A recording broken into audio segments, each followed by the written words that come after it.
Ahí estamos. Bueno, adelante. Ya. Bueno, muy bien. Buenas tardes a todos. Muchas gracias a Manuel y a Elisa también por la invitación. Es un gusto poder estar compartiendo con ustedes. Eh, y les voy a estar contando un poquito el rol del radiofarmacéutico en general y mostrándoles algunas aplicaciones en nuestro país. Ustedes saben que nosotros los uruguayos en general tenemos la tendencia a decir no, acá en Uruguay no, no, esto acá no se hace, y además los científicos y en particular los químicos tenemos un perfil muy bajo. Y yo tengo la alegría de llegar a ustedes hoy a mostrarles lo que hacemos en nuestro país en radiofarmacia y contarles que estamos muy bien posicionados en la región, en lo que refiere a formación universitaria, en lo que refiere a investigación. eh, y nos queda algunas cosas todavía por batallar, que es la presencia del químico farmacéutico en algunos lugares. Entonces, dicho esto, voy a empezar a hablarles de lo que es la radiofarmacia, porque muchas veces todo lo que tiene que ver con radioactividad está rodeado de una nube que lleva a un poco de temor y también hay mucha ignorancia. Entonces, nosotros nos sentimos muy responsables a la hora de transmitir, de hablarles a todos nuestros estudiantes con total sinceridad, pero también tratando de abatir una cantidad de mitos que no le hacen bien a nadie, ¿no? Porque uno tiende a asociar lo radioactivo con cosas malas y, y en realidad la mayor aplicación del material radioactivo es con fines pacíficos y en particular en la salud. Entonces, bueno, yo trabajo en la cátedra de radioquímica de la Facultad de Química, tenemos una cantidad de cursos que tal vez después de esto los entusiasmen a cursarlos.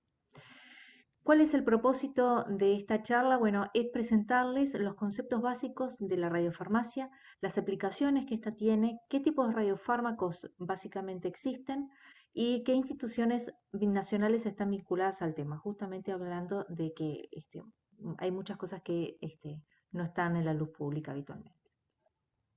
Vamos a dividir esta presentación en tres partes, donde primero les voy a hacer una introducción, después vamos a hablar un poquito sobre los radiofármacos propiamente dichos y finalmente vamos a terminar con el rol del radiofarmacéutico en este ámbito. Para entender lo que es la radiofarmacia, primero tenemos que ir a entender lo que es la medicina nuclear.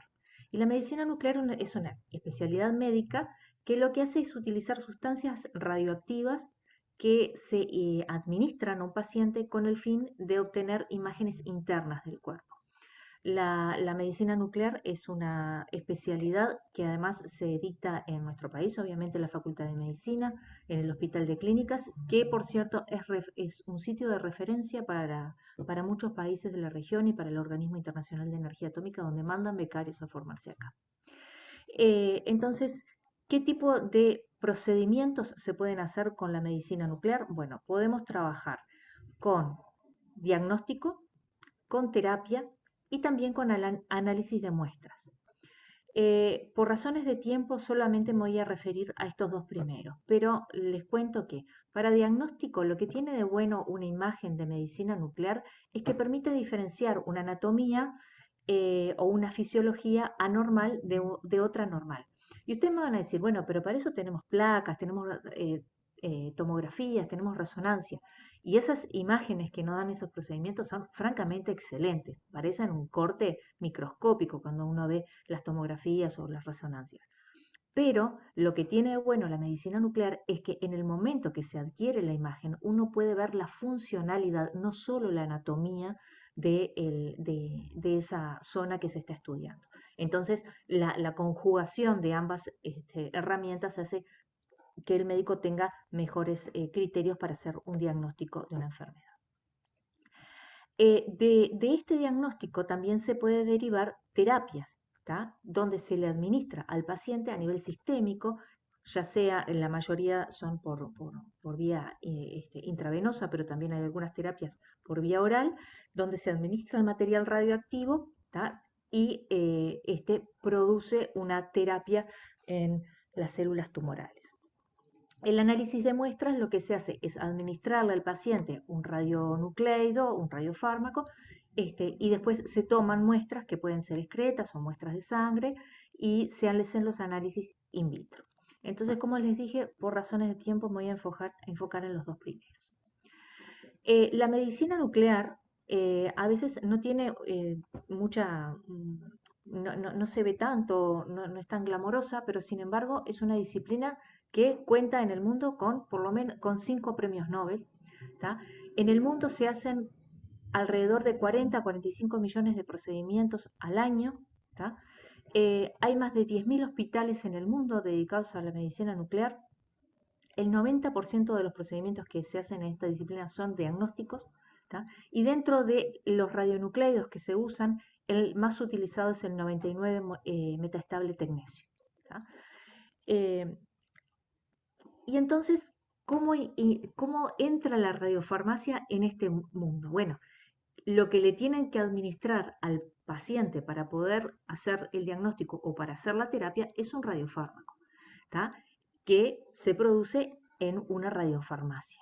La radiofarmacia se encarga de diseñar las moléculas, prepararlas, hacer el control, la dispensación y el control de calidad farmacéutico, ¿tá? De esos productos radiactivos que reciben el nombre de radiofármacos, ¿tá? Estos radiofármacos se caracterizan por ser preparados radiactivos que pueden ser administrados a seres humanos, ¿sí? Y como dijimos anteriormente, pueden tener fin diagnóstico o fin terapéutico. ¿Qué tipos de radiofármacos podemos tener? Bueno, hay una larga lista que van desde simplemente elementos, también podemos tener sales inorgánicas, moléculas orgánicas, compuestos de coordinación. Si ustedes pasaron por inorgánica y dijeron, ¿para qué me sirven los compuestos de coordinación? Bueno, tienen un amplio universo acá. Suspensión de partículas, las famosas nanopartículas tienen un rol muy relevante en lo que es la medicina nuclear y por ende en la radiofarmacia, y también células radiomarcadas. Y lo interesante es que cada uno de estos radiofármacos, cada molécula que se desarrolla a la cual se le incorpora un átomo radioactivo, se dirige a distintos órganos o tejidos en forma específica, de manera de que se pueda visualizar en una imagen una funcionalidad de este tejido objetivo. ¿Tá? Todos, entonces, este listado contienen átomos radioactivos o lo que llamamos radionucleidos. Ese es el término correcto para llamarlos. Antes de seguir, yo sé que son medios timidones, pero ¿quieren hacer alguna pregunta? De a una. Bueno. ¿Cómo es entonces que va a actuar, a llegar específicamente ese radionucleido al lugar que a mí me interesa señalizar? Imagínense que tenemos un tejido, ¿tá? Y ese tejido se caracteriza por expresar ciertos receptores, ¿tá? A los que vamos a hacer la similitud de que es una cerradura. A esa cerradura o ese receptor nosotros queremos dirigir una molécula que se una específicamente y va a ser nuestro farmacóforo. Pero además queremos que nosotros podamos verlo a través de una imagen y esa imagen la voy a obtener a través de un emisor, ¿tá? De radiación que va a ser un átomo radioactivo o radionucleido. Entonces, la producción de todo esto es lo que hace la radiofarmacia. ¿Qué tipo de radionucleidos vamos a utilizar? Bueno, yo les dije hace un ratito que podíamos tener radiofármacos de diagnóstico o radiofármacos de terapia. En general, para terapia vamos a buscar radiofármacos que tengan emisiones particuladas, como por ejemplo las alfas, que son núcleos de helio, o las beta, que son electrones.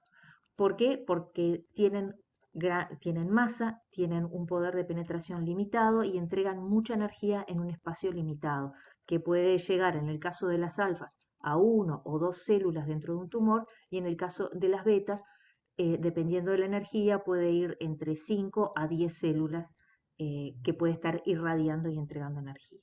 Sin embargo, si nosotros queremos hacer un diagnóstico, el radionucleido que vamos a buscar, vamos a pedirle que tenga una emisión de alta penetración, es decir, fotones. Los fotones pueden atravesar libremente cualquier medio, en particular el medio del cuerpo humano, y entonces salen del cuerpo y puede llegar a un sistema de detección externo.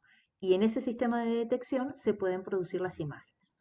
Los tipos de emisores que vamos a pedirle para el diagnóstico son fotones gamma, que pueden provenir de una emisión simple de un radionucleido, como les comentaba hoy, el tecnesio 99 metaestable, que solo emite un fotón de cierta energía, que es ideal, por eso el 90% de los estudios se hacen con el tecnesio, y la técnica que se utiliza se llama SPECT, que quiere decir tomografía de emisión de fotón único, o su sigla en inglés. Y también podemos utilizar un emisor de positrones, donde lo que se emite es un positrón, que es la antipartícula del electrón, que se emite, y al encontrarse con un electrón del medio donde está, se aniquila, se produce la aniquilación del positrón y se generan dos rayos gamma de alta energía que son detectados en una gamma cámara afuera, y después con esas señales se construyen las imágenes. Los radiofármacos que dijimos que íbamos a buscarlos para diagnóstico o terapia, ¿tá? Los de diagnóstico, nosotros lo que vamos a querer es diferenciar una anatomía o una fisiología normal de una anormal, ¿tá? Y en el caso de la terapia, lo que vamos a querer es destruir células que causan la enfermedad, porque esa radiación que va a estar emitiendo mi radionucleido va a estar matando a esas células, ¿tá? Entonces, en diagnóstico vamos a tener el farmacóforo, que es el que nosotros queremos dirigir hacia esa lesión que queremos detectar, una cadena separadora, de manera de que este farmacóforo no se afecte biológicamente y pueda actuar adecuadamente, pero que le una al radionucleido que va a estar emitiendo. Entonces, vamos a administrarle en general por vía intravenosa ese radiofármaco al paciente. Vamos a darle un tiempo para que se distribuya biológicamente el radiofármaco, que logre llegar a los sitios de interés y depurarse de los sitios que no nos interesan, de manera de que después tengamos una imagen limpia. En general se espera 1 hora, algunos radiofármacos precisan más tiempo, y después que lo inyectaron al paciente lo hacen volver y lo colocan en este tipo de equipos. Esto es una gamma cámara, SPECT, ¿tá? Donde el paciente se acuesta, y estas dos cosas grandotas que ven acá, que les estoy señalando, son los detectores. Estos son grandes cristales que lo que hacen es recepcionar la emisión de ese emisor gamma, y mediante un complejo sistema electrónico lo transforma en una imagen que después el médico interpreta, ¿tá? Algunos equipos, los más modernos, están asociados a un tomógrafo, ¿tá? Entonces se pueden obtener imágenes híbridas. No solo se obtiene el SPECT, sino que se fusiona con una tomografía, y algunos también tienen resonancia. Entonces se ven superpuestas las imágenes anatómicas con las imágenes funcionales. Esto en particular que les estoy diciendo, me gustaría que fuera un mensaje que se llevaran acá a casa, que el radiofármaco tiene la ventaja dentro de lo que es la imagenología, de mostrar funcionalidad en los tejidos o en los órganos de interés.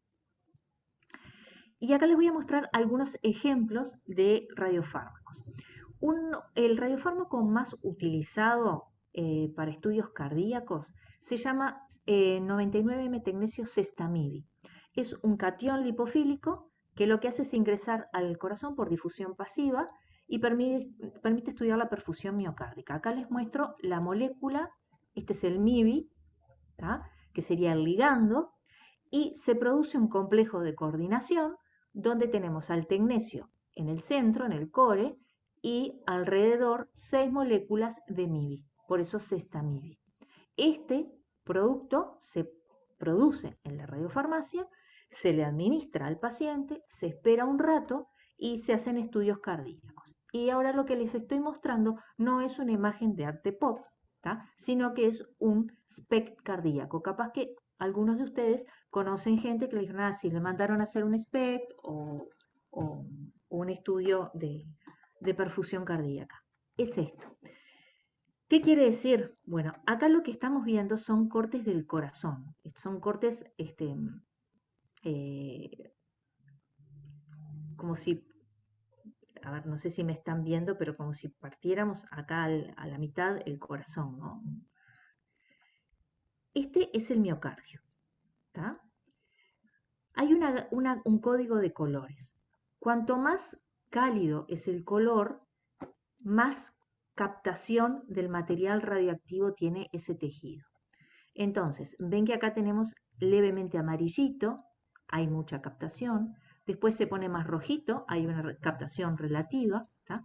Y después tenemos esto que es negro, no hay captación, correspondería al pericardio. Y aquí este azulcito sería un poco la captación de radiación de fondo que pueda estar en el tórax, en la sangre que rodea. Entonces, esta imagen, cualquiera de estas dos, ¿tá? Pero la vamos a leer en este sentido horizontal. La de arriba corresponde a cuando al paciente le hicieron un estudio en reposo, es decir, lo inyectaron y lo acostaron en la gamacámara que vimos antes y vieron qué pasaba. Este es un paciente normal. ¿Por qué yo sé que es normal? Porque prácticamente todo el contorno que corresponde al miocardio tiene captación del radiofármaco. Eso quiere decir que hay una buena irrigación. Este de acá, en reposo, todos es acostado, tengan presente eso. Este que está acá acostado, vemos que hay una captación en esta parte y otra en esta otra. Pero aquí tenemos una zona oscura y dijimos que si había una zona oscura era que no había captación. Entonces aquí el paciente no está teniendo una buena irrigación.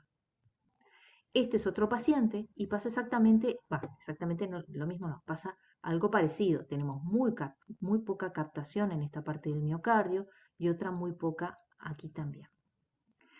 Lo que se hace después, el estudio cardíaco se hace en 2 días, es un estudio en eh, esfuerzo.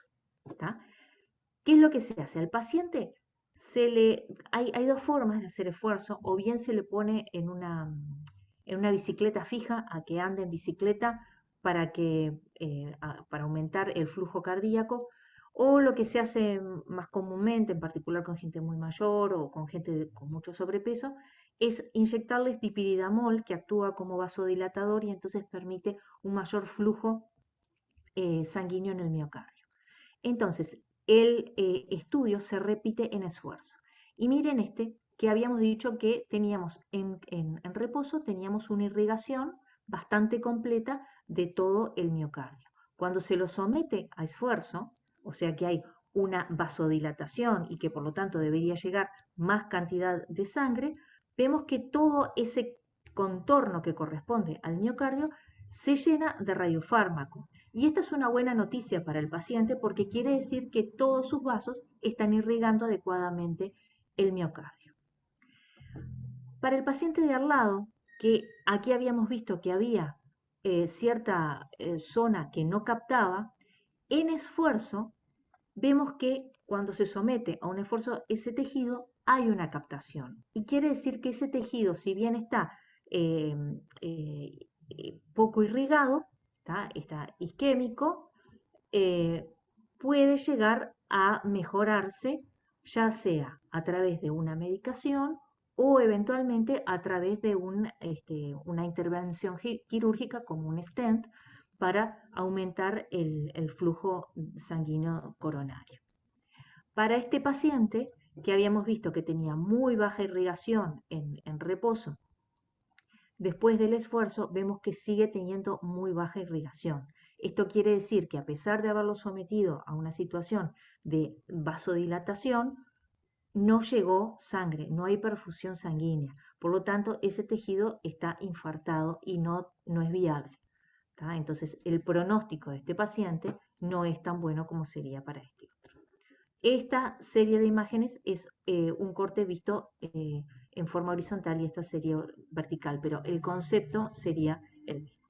Entonces, esta imagen que hace algunos minutos nos parecía un delirio rarísimo, ahora podemos entender qué nos dice, y todo eso nos lo dice un radiofármaco. También se puede usar mucho para estudios oncológicos. Y aquí les traje un ejemplo, ¿tá?, de lo que es la fluorodesoxiglucosa, que es un análogo de la glucosa. Aquí tenemos la glucosa, ¿tá?, la molécula. La fluorodesoxiglucosa, o conocida vulgarmente como 18-FDG, lo que hace es sustituir este OH por un flúor radioactivo. Este flúor radioactivo, ¿tá?, es emisor de positrones. Me olvidé decirles que en el caso anterior el tecnecio es emisor de fotón único. Y la gracia que tiene la glucosa es que, bueno, hay muchos tejidos, ¿tá?, que tienen requerimientos energéticos muy altos, en particular los tejidos neoplásicos. Y se engaña a la célula neoplásica porque cree que está incorporando glucosa, pero en realidad lo que está incorporando es un análogo. Una vez que está adentro, las enzimas no lo pueden degradar, ¿tá?, como sería en el caso de la glucosa, que sería metabolizada. Las enzimas de adentro de la célula no la pueden degradar y queda retenida ahí adentro. Y al quedar retenido, nos marca dónde están las células que tienen mayor requerimiento eh, eh, energético, o sea que están consumiendo más glucosa y que pueden ser las neoplásicas. Y esta imagen que les muestro aquí de un paciente que se sometió a un estudio de PET, ¿tá?, porque es un emisor de positrones. Y en general, en imágenes de medicina nuclear, lo que a uno le enseñan es que lo que hay que mirar es la simetría. Y esta persona, esta imagen en cine, vemos acá que les estoy marcando con rojito, ¿tá?, estos puntitos, lo que son es la glucosa, la FDG, que está siendo eliminada por los riñones, ¿tá? Y vemos que tenemos aquí los riñones y seguimos los uréteres, ¿tá?, hasta que se acumula en la vejiga, ¿tá? Entonces esto que vemos acá no es algo maligno, ¿tá?, sino que es la acumulación del radiofármaco que se va a eliminar. Aquí no aparece, está cortado, ¿tá?, pero el cerebro, ustedes saben que es el gran consumidor de glucosa del organismo, entonces esto se ve todo oscuro, ¿tá?, pero nos sirve para ver y ubicar tejidos malignos. En este caso, la mala noticia es este tumor a nivel de los pulmones, ¿tá? Así como el FDG es el radiofármaco más utilizado en PET, pero hay radiofármacos PET para cerebro que son mucho más eficientes para diagnosticar cosas, como por ejemplo el PIB para Alzheimer, y también hay para cáncer de próstata. En fin, hay muchísimos radiofármacos para distintos tejidos y distintas patologías. Después dijimos que podíamos tener radiofármacos para terapia, ¿tá? Y en este caso el concepto es el mismo. Nosotros vamos a tener un farmacóforo que queremos que llegue específicamente a un tejido, una cadena que vamos a utilizar para separarlo lo más posible de la parte biológica, y le vamos a unir un átomo radioactivo. Pero en este caso habíamos dicho que íbamos a utilizar emisores de partículas, que podían ser alfas o betas, porque eran las que iban a entregar energía focalizada e iban a matar a nuestras células. El procedimiento es similar en algunos pasos, donde se le administra al paciente por vía intravenosa generalmente, también oral, ¿tá? Y este tipo de radiofármacos de terapia pueden llegar a unirse por distintas características, pueden llegar a receptores, pueden llegar por anticuerpos. Vieron que Gualberto les hablaba de distintos anticuerpos dirigidos a tumores. Bueno, muchos de esos anticuerpos de los que él le habló se marcan con un átomo radioactivo, ¿tá?, y se hace llegar ese anticuerpo al tumor, y la energía del radiofármaco, la energía del radionucleido la mata. También podemos tener nanopartículas que tienen cargado, entonces se pueden incorporar dentro de la célula y liberar el material radioactivo y matarlas. En suma, lo que nos importa es que esté bien unido ese átomo radioactivo al radiofármaco para quedar pegado al tumor donde nosotros queremos depositar la energía y no se vaya a lugares sanos. ¿Tá? Y acá les pongo un par de ejemplos de radiofármacos para terapia. ¿Se acuerdan que yo hace un rato les mostré una lista de lo que podía haber? Les dije, pueden haber elementos, pueden haber sales, pueden haber complejos. Bueno, este es el más utilizado en el mundo. La terapia con yodo 131, ¿tá? Que es ni más ni menos que yoduro de sodio, donde el yodo es un yodo radioactivo, emisor beta y también gamma. ¿Tá? Entonces se puede hacer diagnóstico y terapia con esto. Y se aplica, se administra por vía oral. Esta es la radioterapia más antigua, tiene ya casi 70 años, y seguramente también ustedes hayan conocido a alguien que haya recibido terapia, porque no solo se utiliza para cáncer de tiroides, sino también para hipertiroidismo, variando la dosis. Entonces, ¿qué es lo que tiene en particular? Bueno, la tiroides es un tejido que tiene gran avidez por el yodo. Entonces, cuando el yodo está circulante en sangre, queda retenido en el tejido tiroideo. Una vez que es retenido, se satura el tejido, el resto se elimina por excretas, básicamente por orina, y lo que queda se organifica, es decir, se transforma en hormonas y queda retenido en la tiroides, generalmente en los restos de tiroides, y mata al tejido tiroideo. Entonces, bueno, el paciente queda sin una tiroides funcional, pero se mata el problema. Y lo que se hace es compensarle la secreción de hormonas tiroideas por vía oral por el resto de su vida. Bien, esto ya se los había dicho. Otro ejemplo de terapia con radiofármacos, esta imagen que les muestro en realidad es emblemática y a cualquier congreso que van se las muestran y es francamente impactante. El cáncer de próstata es el cáncer que más afecta a hombres mayores de 65 años, y en el tratamiento del cáncer de próstata, en los últimos 15 años aproximadamente, surgió una molécula dirigida a una enzima que está en las membranas de las células tumorales de cáncer de próstata. A esta enzima se dirige este anticuerpo, que es el PSMA, al que se le une un átomo de lutecio. El lutecio es emisor beta, fundamentalmente beta, por eso se usa en terapia, pero también tiene una gama de baja energía, y esa gama de baja energía es la que se utiliza para obtener estas imágenes de medicina nuclear. Este paciente fue uno de los primeros tratados en Alemania. En su momento el señor tenía 82 años y estaba francamente todo tomado. Cada puntito negro que ustedes ven es una metástasis. Vean lo que era esta columna, lo que eran todos los huesos, el hígado. Bueno, terrible. Esta es la imagen inicial en julio de 2017.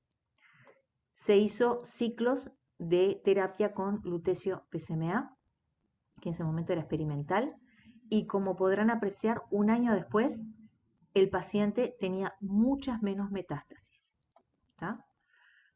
Acá lo que ven es riñones, porque estaba captando en ese momento para la eliminación, ¿no? Depende del momento en que se toma la imagen. 6 meses después, o sea, un año y medio después de la primera dosis, ven que las metástasis francamente fueron remitiendo. Y casi 2 años después, en marzo de 2019, le quedaba aquí una lesión y prácticamente nada en el resto del cuerpo.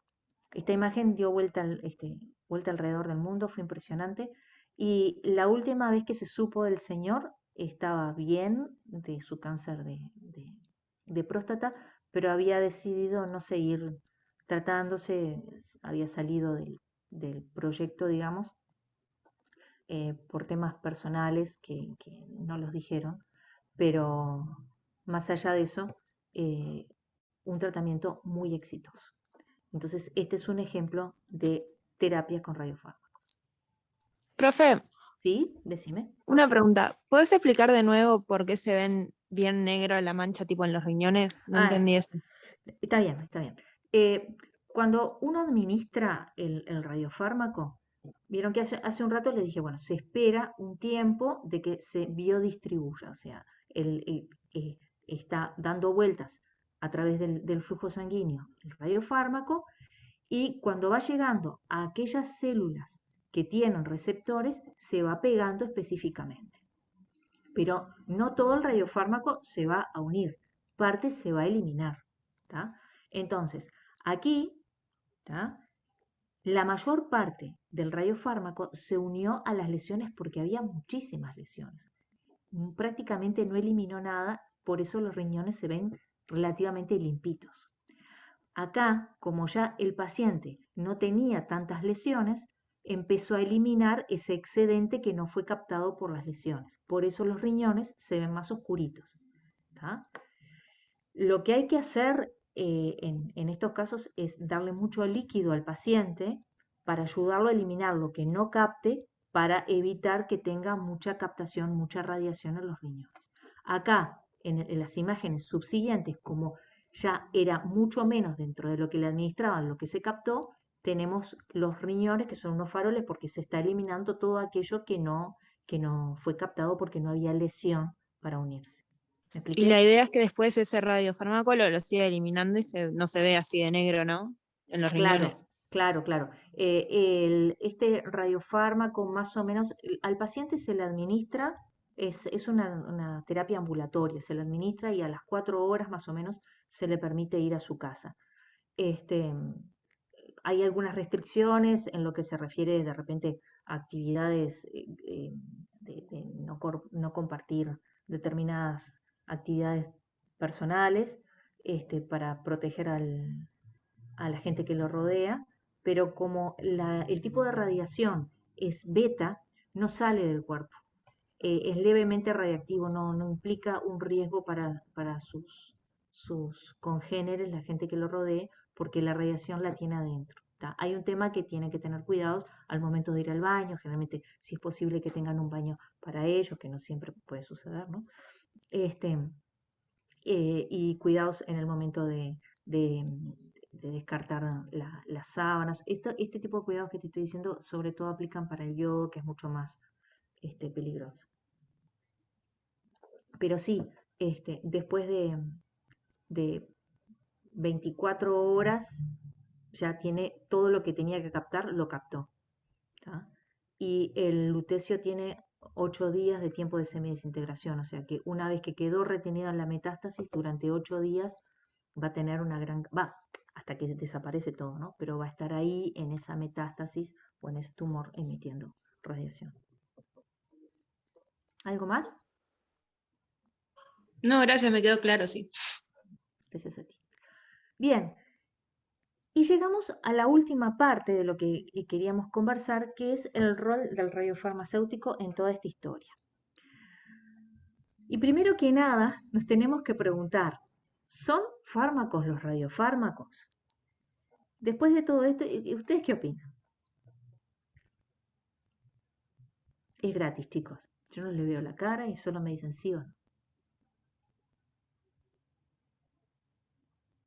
Yo creo que sí, porque habíamos dicho también que los fármacos servían para los diagnósticos y con los radiofármacos haces diagnósticos también. Exacto, exacto. Hay una cosa que es importante tener presente y fíjense lo que les voy a decir.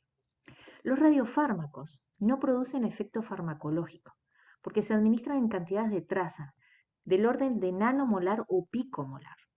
Entonces, en realidad, lo primero que uno piensa es, bueno, si no voy a tener un efecto farmacológico, ¿por qué los voy a llamar fármacos? Y bueno, el tema es que aunque sean en cantidades traza, son productos que se administran a los seres humanos, ¿tá? Y por lo tanto la OMS los considera fármacos, lo que significa que tiene que haber un control farmacéutico porque se administran, y como les mostré muchas veces por vía intravenosa, que entonces ese químico farmacéutico tiene que estar a cargo de lo que es el desarrollo, la preparación, el control de calidad, la dispensación y alguna otra cosita más que ya les voy a mostrar. Así que dentro de las subáreas de la radiofarmacia, el radiofarmacéutico tiene algunas tareas. Por ejemplo, puede trabajar en un laboratorio de investigación haciendo desarrollo de nuevas moléculas, porque yo les mostré algunas muy famosas, pero siempre se está a la búsqueda del radiofármaco ideal para todo. También puede trabajar en lo que es la preparación de precursores inactivos en una radiofarmacia industrial. Ahora vamos a ver cada uno de ellos, ¿tá? Y también puede estar a cargo de lo que es el proceso de marcación, o sea, la incorporación del átomo radioactivo, el control de calidad y la dispensación, tanto en lo que vamos a llamar radiofarmacia hospitalaria como centralizada. Dentro de desarrollo, que es, por ejemplo, lo que nosotros hacemos en la cátedra de radioquímica, ¿tá? Tenemos que estar buscando siempre nuevas moléculas. ¿Por qué? Porque el radiofármaco ideal no existe. Entonces, el estudiar patologías que queramos diagnosticar o tratar, que no tengan un radiofármaco adecuado, o que el radiofármaco que hay es muy caro, o que se adapte a las condiciones que tiene un país, ¿tá? Primero que nada, entonces vamos a tener que estudiar cuál es la situación, a dónde nos queremos dirigir. Después que vemos la patología, podemos seleccionar el farmacóforo, ¿tá? Aquella llave, digamos, que se va a dirigir a nuestra cerradura, y el radionucleido que queremos, que va a ser, si va a ser para terapia, ahí vamos a pedirle beta o alfa, generalmente betas, y si va a ser para diagnóstico, vamos a pedirle un emisor gamma, que puede ser SPECT o PET. Después que seleccionamos esto, vamos a tener que diseñar qué molécula queremos marcar, porque podemos llegar a hacer modificaciones químicas para introducirle ese átomo radiactivo, ¿tá? Y una vez que la diseñamos, vamos a sintetizarla, a marcarla, ¿tá? El proceso de marcado es cuando le incorporamos el átomo radioactivo a la molécula, al farmacóforo. Después que llegamos acá, vamos a tener que ver cuán útil es todo este proceso que hicimos. Y vamos a hacer estudios físico-químicos y también vamos a hacer estudios in vitro e in vivo para finalmente decidir si esa molécula que nosotros desarrollamos puede tener un potencial uso en humanos o tenemos que volver, ¿tá?, para atrás y hacer modificaciones, ¿tá? Otro aspecto donde se puede trabajar en radiofarmacia es la preparación de precursores inactivos. Esto es en una radiofarmacia industrial. ¿Qué pasa? La radiofarmacia que está en los centros de medicina nuclear, donde se preparan ese material radiactivo que se le va a administrar al paciente, ¿tá?, viene con un precursor que es un juego de reactivo o kit que nosotros vulgarmente le decimos fríos. Fríos porque no son radioactivos, ¿tá? Generalmente son viales que vienen con el precursor, el ligando que yo le quiero introducir, y después le voy a agregar el material radioactivo y producir la reacción de formación del radiofármaco dentro de este vial, y después lo vas a licuar y administrar al paciente. Entonces, antes de producir todo eso, se fabrican estos kits fríos donde están esos precursores, esos ligandos que le vamos a administrar. Eso se llama radiofarmacia industrial, ¿tá? Este kit puede estar formado por uno o más viales donde están los precursores, los reactivos liofilizados, y también pueden traer los buffers específicos para realizar la reacción de marcación, ¿tá? Esa marcación se hace en el momento de administrar el paciente. ¿Por qué? Porque el material radioactivo decae, entonces yo no lo puedo dejar guardado en la heladera y administrarlo al día siguiente. Cada día se produce el marcado, ¿tá? Aquí tienen un ejemplo de una radiofarmacia, ¿tá?, donde el radiofarmacéutico tiene, porque se compraron los kits fríos, y en un flujo laminar y en un sistema blindado se produce la marcación y se administra. ¿Tá? Perdón, una cosa que les quería decir. Estos kits tienen calidad inyectable, o sea, tienen que cumplir con todas las características de un inyectable. ¿Tá? Por eso se producen en un ambiente limpio, que tiene que cumplir todas las normas de GMP, y con todos los controles correspondientes para liberarse al mercado. Una vez que se liberan al mercado, se venden al hospital, y en el hospital, ven, aquí tenemos un ejemplo donde está la mampara. Aquí tenemos esta mampara que es de plomo, y este vidrio, por donde está viendo la chica, es plomado para proteger su vista. Se produce la marcación, por ejemplo, con el tecnesio, ¿tá? Y se administra al paciente. La marcación, ¿tá? Es un proceso complejo, ¿tá? Porque, y esto es algo contra lo que tenemos que luchar los farmacéuticos, en particular con los médicos y otras personas vinculadas a la medicina nuclear, que no es agregarle azúcar al café. Implica si bien es una reconstitución, ¿tá? Se produce en el momento una reacción química compleja. ¿Se acuerdan cuando les mostré la molécula de MIB, donde estaban las moléculas de ligando, pero en el momento que yo le agrego el tecnesio, ahí se va a producir el complejo de coordinación con el tecnesio, que es lo que va a recibir el paciente finalmente? Entonces, ahí ocurre una reacción compleja que implica un control de calidad. ¿Tá? En la radiofarmacia hospitalaria se debe realizar un estricto control de calidad antes de administrarle al paciente. El paciente, si esto no se controla, no se va a morir, pero la práctica no va a ser adecuada porque no sabemos si le estamos inyectando algo que quedó bien o que quedó mal.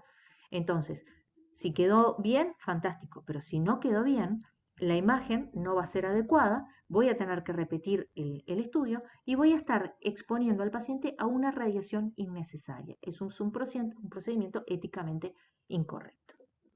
¿Tá? Por último, en la radiofarmacia se va a dispensar la dosis para los pacientes, porque una vez que se marca un kit, por ejemplo, vuelvo de nuevo al MIBI, ¿tá? Un kit da para varios estudios. Entonces, en el servicio de medicina nuclear dice, bueno, hoy vamos a hacer 3 SPECT de cardíacos, todos de reposo.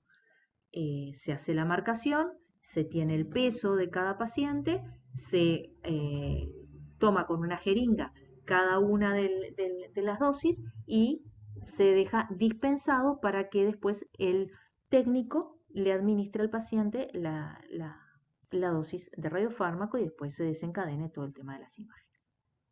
¿Tá? Cualquiera de estas partes obviamente implica buenas prácticas en farmacia hospitalaria, ¿no? Además, el especialista en radiofarmacia hospitalaria le compete la responsabilidad de lo que es la radioprotección del paciente, de familiares y el personal de salud. Eso puede variar dependiendo del país. ¿Tá? Puede ocurrir que sea el médico. En general se pide que sea el oficial de protección radiológica o el físico médico.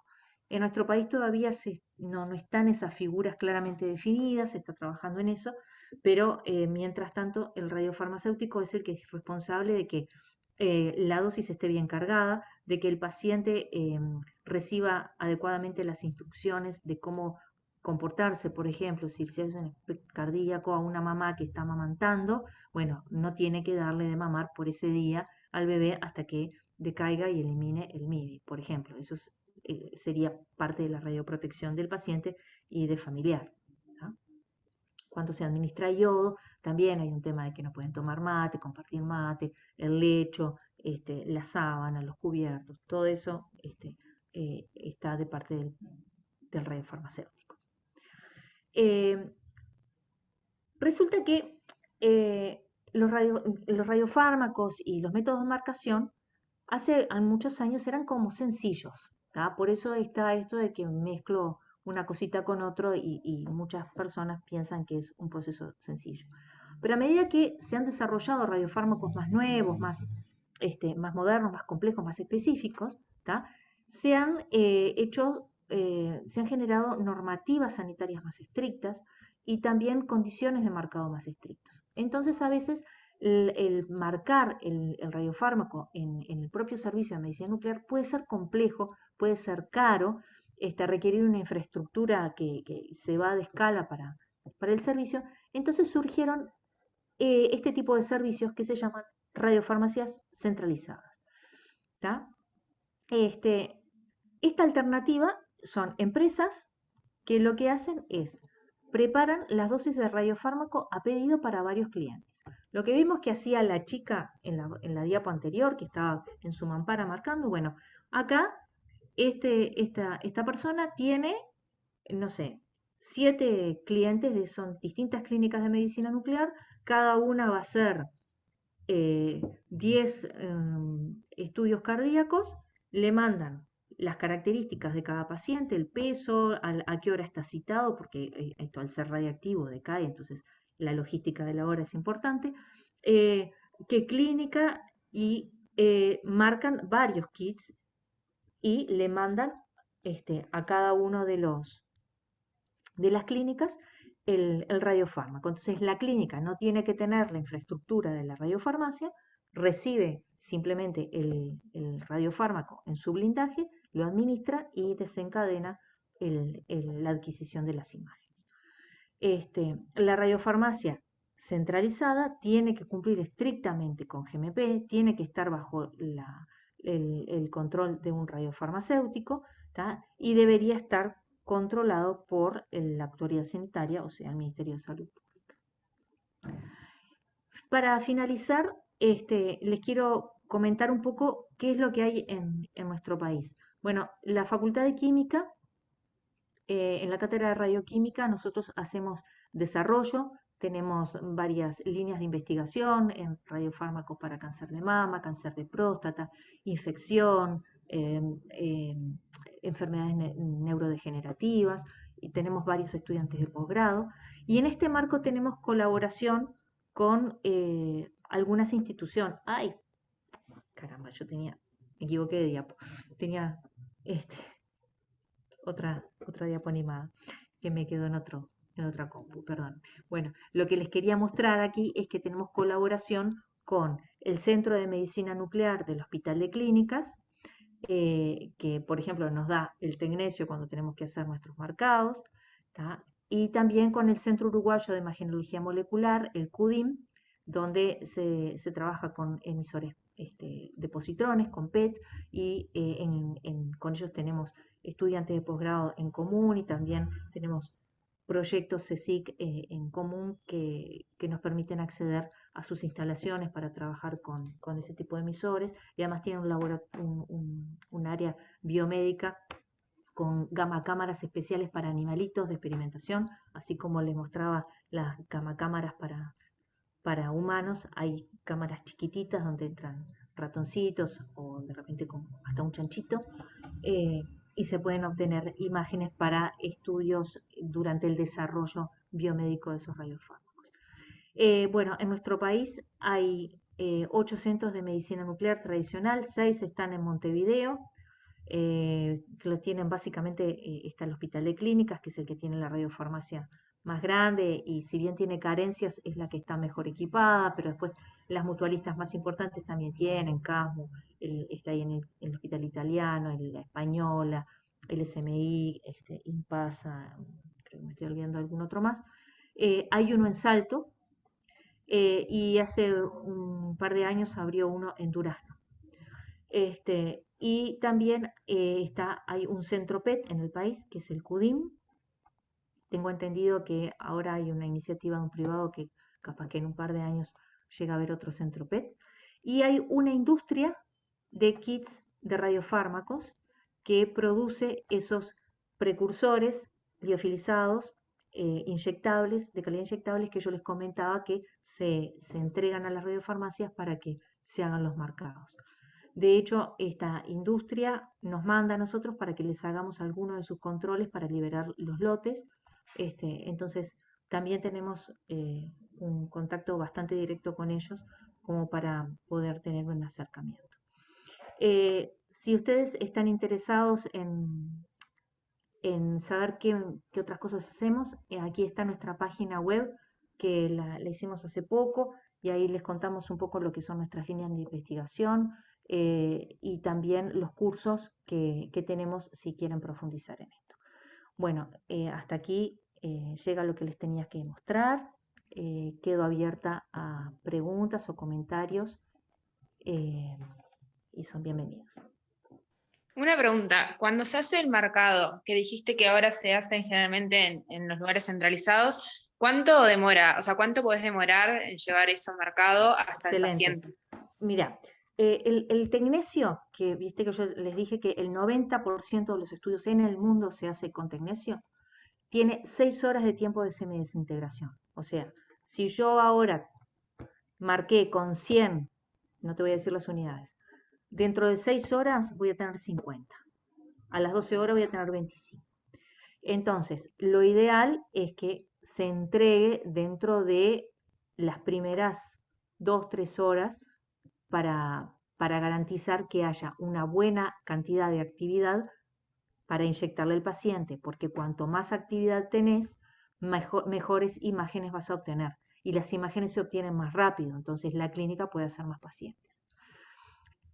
¿Qué es lo que pasa? Ese tiempo que demora en llegar también depende de la geografía. Acá en nuestro país, en este momento hay una sola empresa que brinda el servicio de marcado centralizado.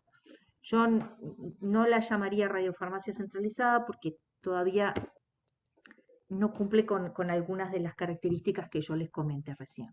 Pero bueno, es una empresa que brinda ese servicio para algunas de las clínicas. Las clínicas estas que yo les dije están todas alrededor del obelisco, porque está una en la Española, cerca del obelisco, otra en el Italiano, cerca del obelisco, otra en el SMI, o la Médica Uruguay, bueno, que está agarrando Avenida Italia, está cerca del obelisco. Otra en el SMI, cerca del obelisco, ya les nombré 3.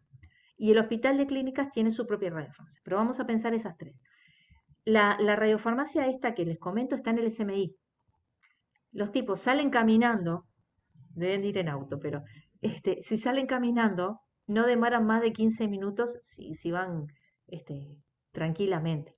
Entonces, una vez que se llega, que se marca y se hace el control, suponete que salga de la radiofarmacia en 1 hora y como mucho en otra hora más esté alrededor. Pero te estoy diciendo unos tiempos exagerados que no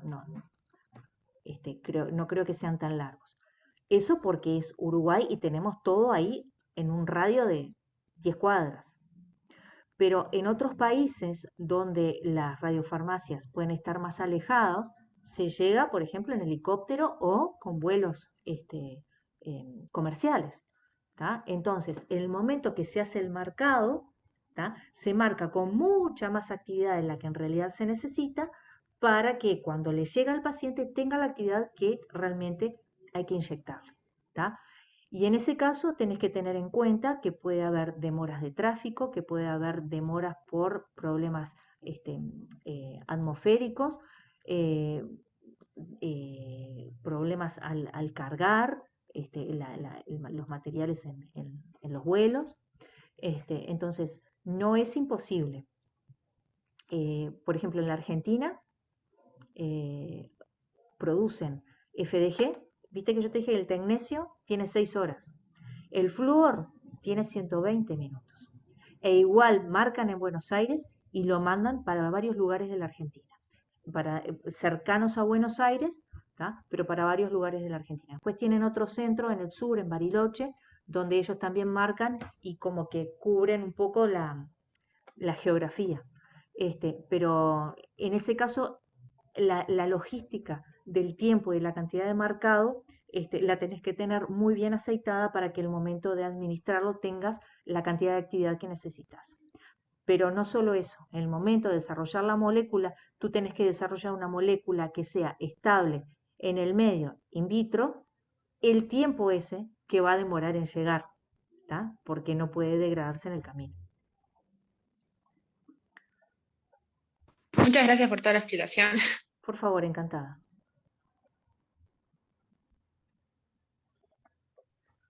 ¿Algo más? Bueno, Mariela, muchísimas gracias. Bueno, Muchas encantada. gracias. Muy buena, buenísima la charla. Gracias. Quedo a las órdenes, entonces, si alguien está interesado en hacer su trabajo en este tema, ya Manuel va a hacer el enlace y vamos a estar en contacto. ¿Está? Sí, ya estaban en eso, eligiendo los temas. Bueno, Así que en breve fantástico. vamos a hacer el contacto. Bueno, muchas gracias a ustedes por la invitación y bueno, éxitos. Por favor, muchas gracias. Chau, chau. Gracias. Hasta luego. Chau, chau.